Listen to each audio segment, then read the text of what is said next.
Puis alors, quand on est rentré dans la vie civile, si l'on peut dire, les gens que l'on rencontrait étaient incapables de sentir vraiment ce qu'on avait vécu. Et on me posait quelquefois des questions absolument stupides.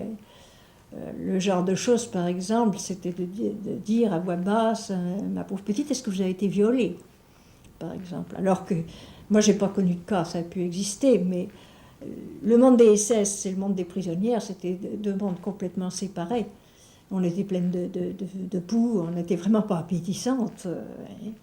C'était pour ça, on était des résistantes, on était des gens qui avaient beaucoup souffert, on avait eu faim, froid, ce n'était pas les questions sexuelles qui étaient en jeu. Oui. Ou alors une autre personne qui m'avait dit d'un ton compatissant, « Ah, ma pauvre petite, vous avez perdu les plus belles années de votre vie ». Tout à fait encourageant. Bien sûr. Ceci dit, vous voyez, moi j'ai été de celles qui ont très vite voulu parler et témoigner. Ce que je vais vous dire part de mon témoignage vécu.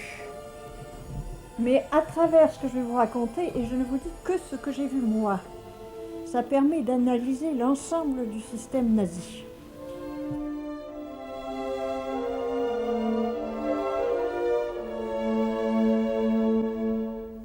J'ai beaucoup plus appris au camp, dans le contact avec des femmes de tous les milieux, de tous les pays d'Europe, que dans mes universités après. J'ai découvert à la fois, je vous le disais pour la santé, là, ce que l'homme pouvait avoir de plus grand et de plus horrible.